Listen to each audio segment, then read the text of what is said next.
Malda college ময়দানে আজ থেকে শুরু হলো 37তম মালদা জেলা বইমেলা। বইমেলার উদ্বোধনী দিনে এক ভিন্ন মানবিক চিত্র ধরা পড়ল। প্রতি বছরের মতো এবছরও মালদা মার্চেন্ট চেম্বার অব কমার্সের উদ্যোগে বইমেলার বর্ণাঢ্য শোভাযাত্রা অংশগ্রহণকারী স্কুলের ছাত্রছাত্রী, শিক্ষক শিক্ষিকা, মেলায় আগত বইপ্রেমীদের হাতে টিফিন ও জলের পাউচ তুলে দেওয়া হয়। সংগঠন সহ সভাপতি কমলেশ বিহারী জানান, প্রতি বছরের ধারাবাহিকতায় এবছরও শোভাযাত্রা অংশগ্রহণকারী সকল ছাত্রছাত্রী, শিক্ষক শিক্ষিকা এবং বিভিন্ন শিল্পী মহলের সঙ্গে যুক্ত ব্যক্তিদের হাতে টিফিন ও পানীয় জলের ব্যবস্থা করা হয়েছে। তার কথা, এবছর প্রায় 10,000 শিক্ষার্থীর শোভাযাত্রা অংশগ্রহণ করেছেন। পাশাপাশি বিভিন্ন শিল্পী ও শিল্পকর্মের সঙ্গে যুক্তরাও শোভাযাত্রা অংশ নেন এবং তাদের হাতেও সংগঠনের পক্ষ থেকে একটি প্যাকেট ও জলের পাউচ তুলে দেওয়া হয়। এই উদ্যোগকে ঘিরে বইমেলা প্রাঙ্গণে এক মানবিক ও উৎসবমুখর পরিবেশের সৃষ্টি হয়।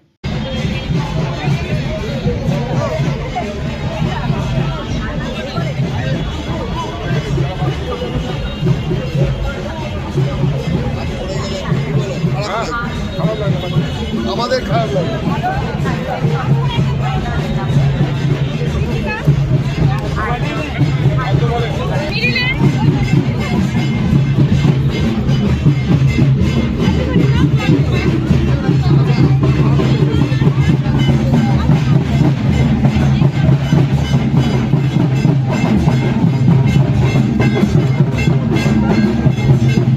আজ মালদা জেলায় 37তম বইমেলাতে আমরা উপস্থিত হয়েছি মালদা মার্চেন্ট চেম্বার অফ কমার্সের পক্ষ থেকে।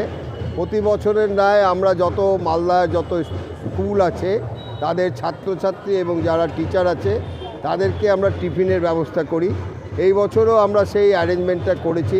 প্রায় 10,000-এর মতো ছাত্রছাত্রী, আশা করছি আমরা তাদেরকে আমাদের টিফিন দিতে পারবো এবং সুশৃঙ্খলভাবে মালদা প্রশাসন এবার সুন্দরভাবে কাজ হচ্ছে এবং পুলিশ প্রশাসন এবং এখানকার ডিস্ট্রিক্ট ম্যাজিস্ট্রেট উনি সমস্ত রকম ব্যবস্থা রেখেছেন যাতে কোনো রকম আগেরবার যেরকম হয়েছিল এবার কিন্তু খুব সুন্দরভাবে একটা প্রোগ্রাম চলছে।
না হলে হবে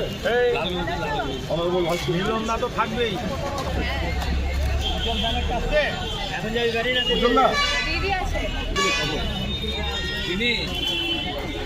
দেখে